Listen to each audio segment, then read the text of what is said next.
Bom dia a todos, dá início a mais um Clube do Artigo. Eu sou o Guilherme Henrique Pedrasoli, sou RO em Cardiologia Pediátrica da CardPed Brasil.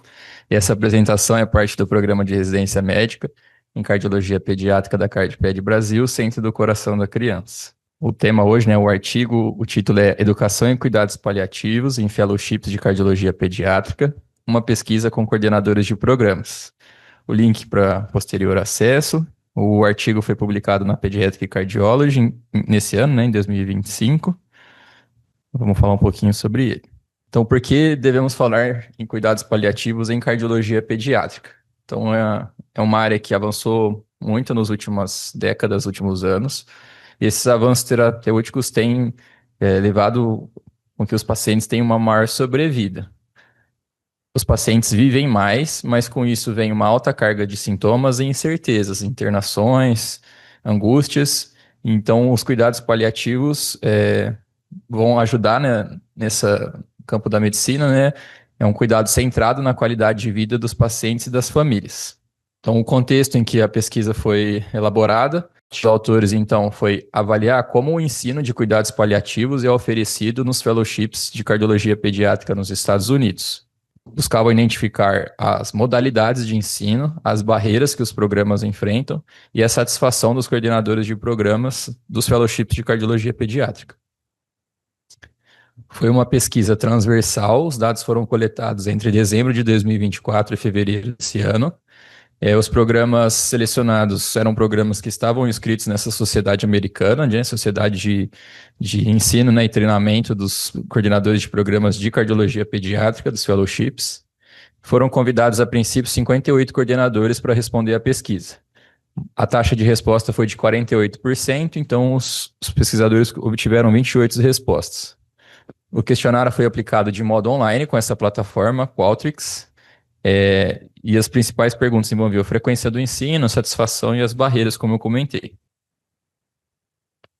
Os programas avaliados, então, é uma amostra na população. A maioria dos programas tinham um tamanho médio que eles classificavam como entre 6 e 10 fellows em cada programa, né? Isso correspondia a mais ou menos 60% dos programas avaliados. Todos eles tinham uma equipe hospitalar de cuidados paliativos, então tinham o acesso à equipe de cuidados paliativos dentro do hospital. Metade dos programas tinham fellowship em cuidado paliativo pediátrico e mais ou menos 60% dos programas lidavam com doenças de alta complexidade, com insuficiência cardíaca avançada ou programas de transplante cardíaco.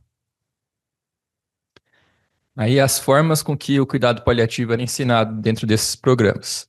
70% tinha aulas didáticas formais, 93% faziam o ensino de cuidado paliativo informal à beira-leito, um quarto dos programas tinham um rodízio específico em cuidado paliativo pediátrico, 3 programas utilizavam simulação para o ensino, isso 11%, e um programa usava módulos online para ensinar cuidado paliativo pediátrico. Quem eram as pessoas que ensinavam os cuidados paliativos?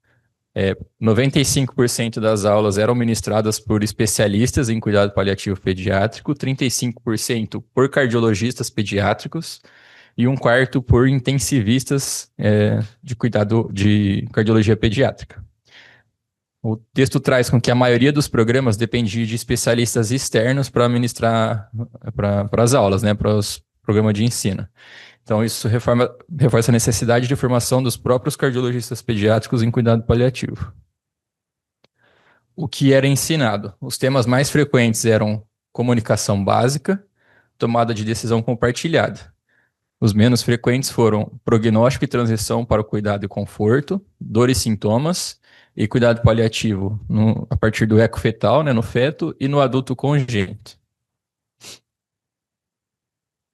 Aqui uma figura do artigo que vai falar a frequência com que cada tema era ensinado, como eu comentei.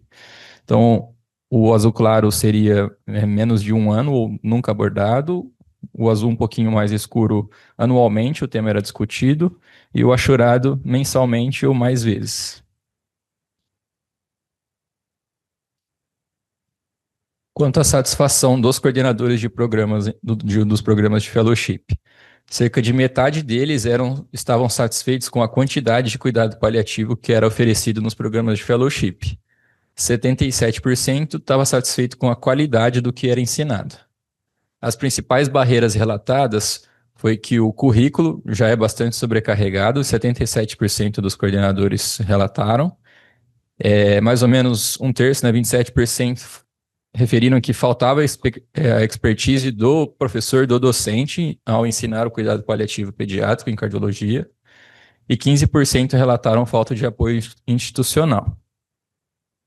Aqui é o gráfico de frequência dessas principais barreiras, né? A gente vê que a terceira coluna aqui fala sobre a quantidade de conteúdo que deve ser cobrido, né, durante o programa. A quarta, a dificuldade da equipe docente, dos professores, né, a falta de expertise. E aí, quanto à competência dos fellows treinados.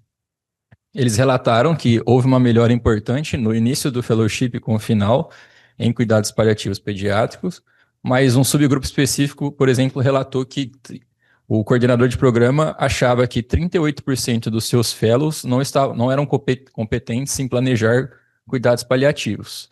15% não era competente em comunicação de más notícias e 15% não era competente em manejar sintomas de alta complexidade. Então, um número relevante. E o que eles referiram que os fellows melhoravam bastante era em relação à tomada de decisão compartilhada. Aqui o gráfico de frequência também nas áreas do conhecimento de cuidados paliativos no início do programa de fellowship e no final. A gente percebe que houve uma melhora substancial, mas com aquela ressalva de que alguns coordenadores achavam que uma parcela razoável dos fellows não atingiam as expectativas. Um pouquinho da discussão do texto, ele vai propor um levantamento para a gente que há uma heterogeneidade marcante entre os programas, então não são uniformes, né? Existe uma lacuna considerável entre as recomendações da American Heart Association e a prática real nos programas de fellowship quanto aos cuidados paliativos. Então, falta essa padronização, e isso vai impactar diretamente na competência dos futuros cardiologistas pediátricos. Eles perceberam que há muito pouco uso de método ativo, de simulação, né? Vocês lembrarem no começo lá, mais ou menos 11% só utilizava a simulação. E o ensino de cuidado paliativo deve ser transversal e não algo a mais, um adicional. Deve fazer parte do programa, né? Propõe algumas estratégias de soluções. Existem alguns aplicativos, alguns currículos já, principalmente nos adultos, que vai falar sobre o cuidado paliativo em cardiologia. E eles propõem adaptarem e utilizar esses aplicativos, enfim, na cardiologia pediátrica. 2 exemplos é esse EPEC e o VitalTalk. Fala da importância da simulação para o ensino e os roleplays, né, a encenação, o teatro, que são comprovadamente eficazes no ensino. Treinar os preceptores cardiologistas para ensinar o cuidado paliativo básico é importante.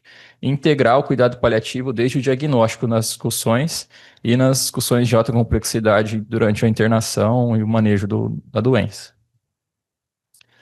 As mensagens para casa, então, é que o cuidado paliativo é essencial na cardiologia pediátrica moderna, né, com os avanços e o aumento da sobrevida. A educação em cuidado paliativo ainda é inconsistente e insuficiente, na opinião dos autores. Um currículo padronizado dentro dos Estados Unidos e internacionalmente se faz necessário, e o papel ativo dos cardiologistas em desenvolver e aplicar esses conteúdos também é fundamental. Essa é a referência do artigo, para quem quiser ver depois. Muito obrigado. Olá, bom dia a todos. É um prazer estar aqui novamente. Meu nome é Moacir Fernandes de Godoy, sou médico cardiologista, pesquisador da FAMERP e um dos coordenadores científicos da CardioPed Brasil, Centro do Coração da Criança. Farei alguns comentários a respeito do estudo apresentado, a educação em cuidados paliativos em fellowships de cardiologia pediátrica. Uma entrevista relacionada aos diretores de programa. Então, classificando esse estudo, nós vemos que ele é quantitativo, né? Existem várias avaliações numéricas no estudo, então ele é quantitativo. É de campo, porque não houve uma intervenção maciça, só a passagem de um questionário. Transversal contemporâneo, não há segmento dos casos. E é um survey, ou seja, entrevista, similar ao que nós vimos na semana passada. Bom, em termos de aspectos metodológicos, chama a atenção a taxa de resposta nessa survey que foi realizada.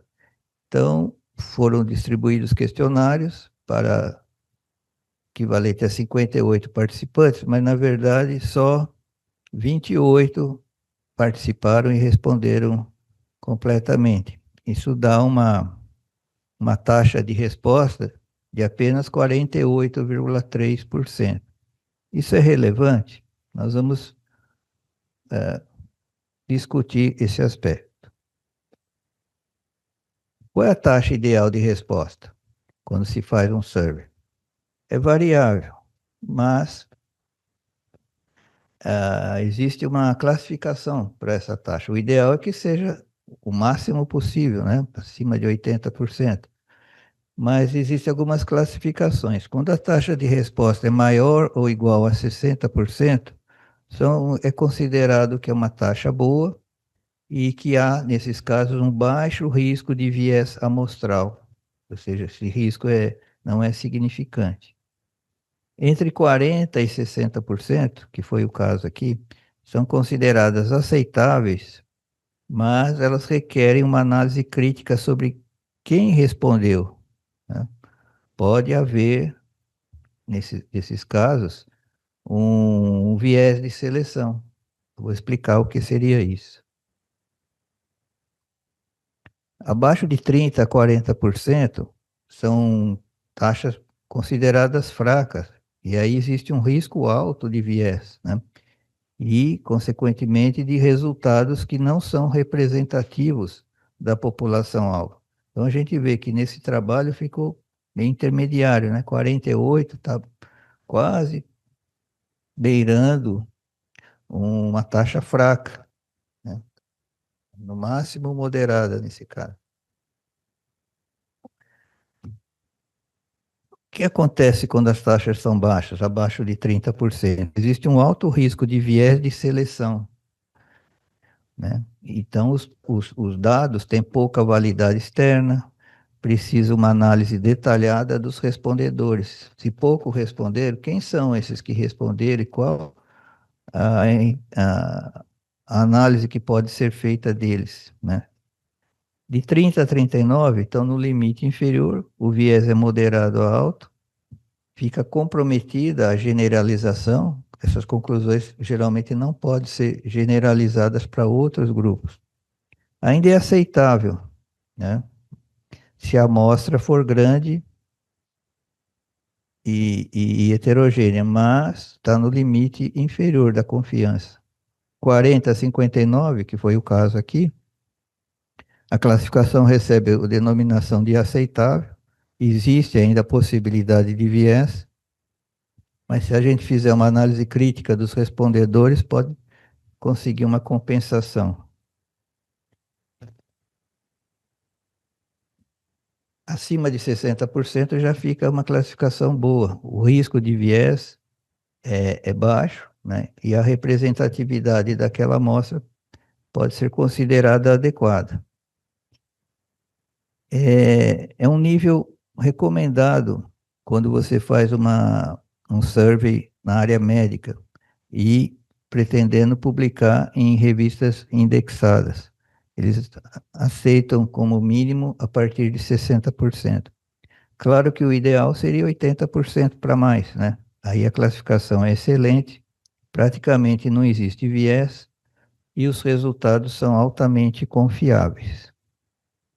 Bom, então, que palavras a gente pode destacar, que termos ou conceitos podemos destacar nisso que falei agora há pouco?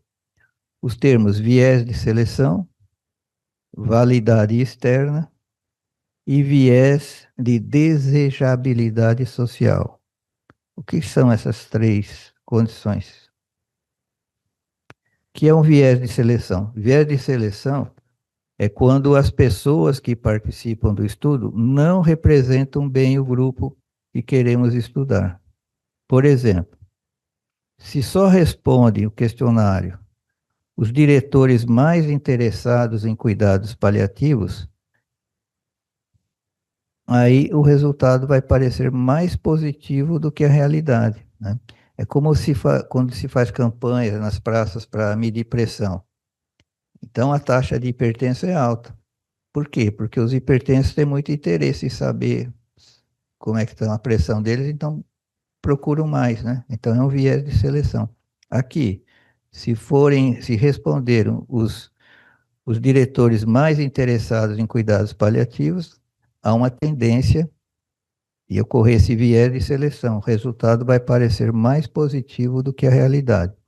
Então, o que se destaca? O problema não está nas respostas, mas em quem escolheu responder, né? Então, nós temos que estar atento a isso, né? Uma amostra de baixa quantidade se não tem esse viés de seleção. Quem está respondendo?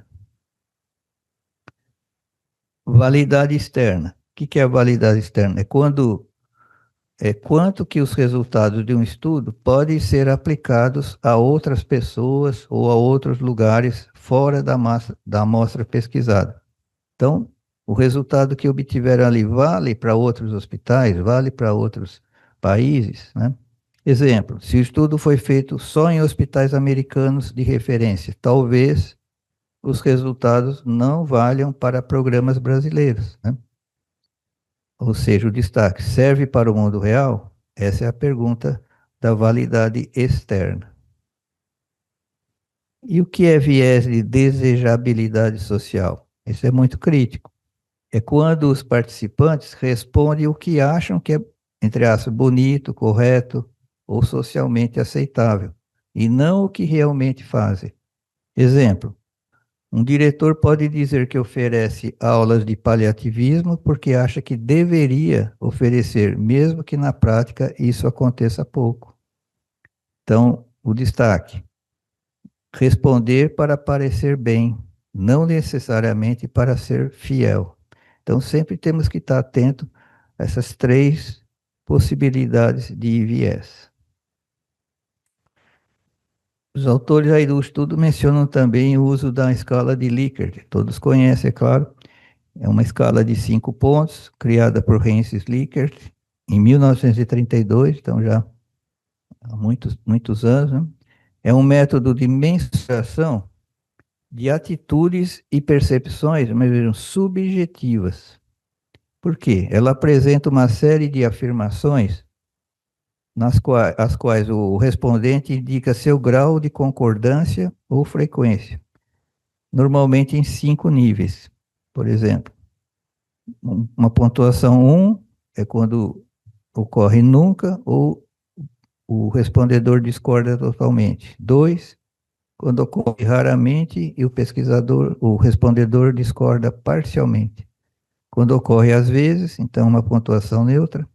Frequentemente, o respondedor concorda parcialmente e sempre há um acordo total, concordo totalmente. Então, essas pontuações são comparadas entre os respondedores para se ver a avaliação dos resultados.